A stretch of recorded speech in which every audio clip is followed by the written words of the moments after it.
Disclaimer, this is a topic that goes way deeper than the depth I'm diving into in this video. This video is not a breakdown of Jacksonville gang politics. In this video, my plan is to take an overall look at Backstreet's life and legacy, commenting on what I feel could have led him into getting involved in street politics, and explaining why I feel he is an integral, albeit quiet piece of the ATK organization.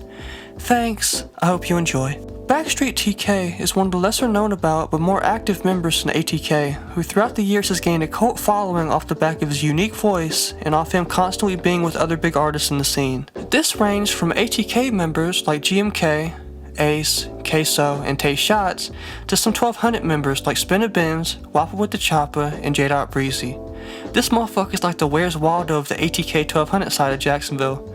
He be in damn near every single fucking video. In this video, I'm gonna take a look into some rumors surrounding Backstreet TK, as this motherfucker is allergic to interviews apparently. I'm gonna go into why I think he moves the smartest out of the city off how hush-hush he is with the street activity. Excluding Clubhouse, that motherfucker be yapping on Clubhouse. Backstreet was born and raised on the north side of Jacksonville, and judging from Backstreet's lyrics, he's been active in the streets since at least the age of 12.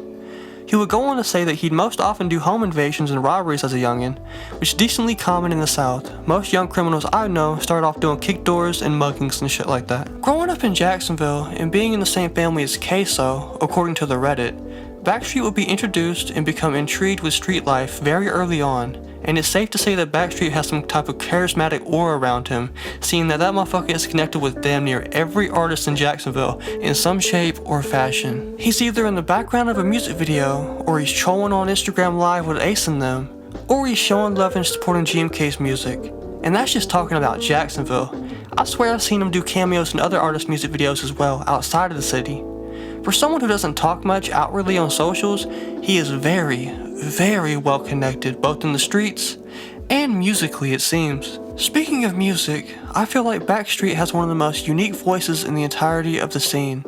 It's rough and kinda unorthodox, but it really fits the harsh gang lyrics he tends to rap, and the motherfucker sounds unmistakably southern. As a fellow southerner, I always fuck with the twang, I can't help it. Backstreet would go on to push a lot of his friends to do music very early on, which would eventually lead them to want him to do music as well. Him and GMK really played well off each other, pushing each other to make music more seriously and drop consistently.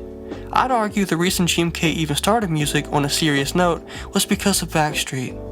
That's just me guessing off what GMK was saying though. On December 14th, 2019, Backstreet would go on to release his first ever song by the name of Get Low, and it picked up traction almost instantly.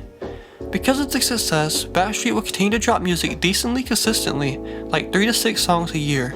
Way less than other artists in the scene, but enough to make a mark and grow a tiny fan base. In May 2020, he would go on to do a feature with GMK that would personally put me on to Backstreet's music, for a song called Pray for War, which is one of the best songs to come out of the scene, in my humble opinion. Speaking of GMK, there was a lot of rumors that GMK is only NHG because of Backstreet letting him claim it. But there's literally no evidence of this, and it's deadass just motherfuckers chasing their own tail on the Reddit. No one knows for that for sure. I don't believe they just make you a gang for no fucking reason, like, you gotta do shit to get in a gang last time I checked. That's just me though, motherfuckers on Reddit are anything different. Speaking of the Reddit, a lot of people on Reddit love to say that they think Backstreet is capping about being about it. I have to disagree. There are many moments where shit goes down around Backstreet and he's the first one trying to crash out and handle shit. If he was only talking tough and only talking, I'd be more inclined to believe he's faking.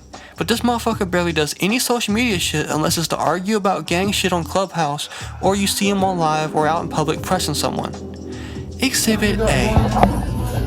You listen to my stuff, I left it right there and I seen that y'all had it. Why the fuck would it be in my book bag? You better get your ass on. I don't know, so much of I was just saying. Did I check that one? Why are you trying to take him? Hey, they just got in here. Yeah, we just got in here. Oh, they just got in? Yeah, just walked in. Cuz, I'm go in. I'm gonna show you what's gonna happen. Go in. Go in. Go in. Back up. Go in. I'm gonna show your ass something. Your ass gonna be right where the book bag is. You tripping. Nigga don't play like that. You better back your pussy ass up. A person who is willing to crash out like this in a store-like environment will definitely be willing to crash out damn near anywhere else. The argument of, oh, he don't speak about it so he must not be doing it is dumb as fuck if you pay even a little bit of attention to what he does in his actions. I feel he's the perfect example of actions are louder than words, and he's the perfect example of how you should move if you're into criminal shit. Keep quiet and stay out of the public scrutiny as much as you can. Backstreet's loyalty should not be understated either. Damn near everywhere Ace is seen, Backstreet ain't far behind, and if you see Backstreet then you're definitely gonna see either Ace, Tay Shots, or GMK. He's always around his friends, and that's something I personally fuck with, especially after his music gained traction.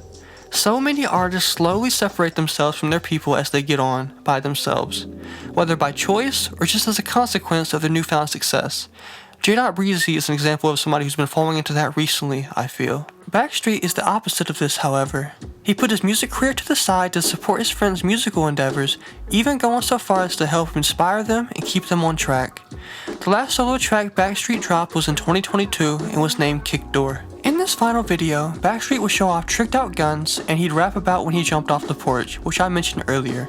To coincide with this, Reddit motherfuckers with too much time on their hands speculate that Backstreet could have provided the firearm that Queso had used to assassinate Lil Buck with, as it was heavily kitted out and Queso made slight references to Backstreet in songs when it came to acquiring firearms. This theory is very loose, and I'm not no fucking cop, so y'all can make up y'all's own minds. It is an interesting theory that Backstreet could be ATK's gun guy. Dude definitely does like his guns. It is feasible, but I mean, it's also the South, everybody likes guns, so. Just because Backstreet stopped doing solo songs doesn't mean he didn't continue with features. One such feature will be for a song called Free Queso by GMK, where they would all pay tribute to the locked up demon, Queso. Along with this, Backstreet would do some songs with Ace and Tay Shots, but mostly Backstreet chilled on the music side of things, focusing more on chilling out, keeping his friends on track, and most likely crime of some sort. I'm not gonna lie. I apologize for my lack of info in this video. Compared to everyone else I've made a video on, almost everything surrounding Backstreet TK is a mystery. Hell, I couldn't even find out his real name, to be honest. But I think that's a really good thing for him. He's the only criminally active ATK member who makes music that is smart enough not to boast about their crimes, and instead he works in the background, behind the scenes type shit, keeps his people focused on positive shit, and hushes up all the negative shit he's into for the sake of the crew. I don't know if he moves like this on purpose, but I do respect it. With all that being said, my next video I'm gonna do is on Lil Papa, which should have way better concrete info as he actually does interviews, unlike some motherfuckers I can mention. If you like this video, be sure to subscribe with the bell to become notified of my every upload, and be sure to like and comment what you would like to see next. With that out the way, chill out, peace out. Fight for the future. I'm doing my part. I'm doing my part. I'm doing my part. I'm doing my part too. They're doing their part.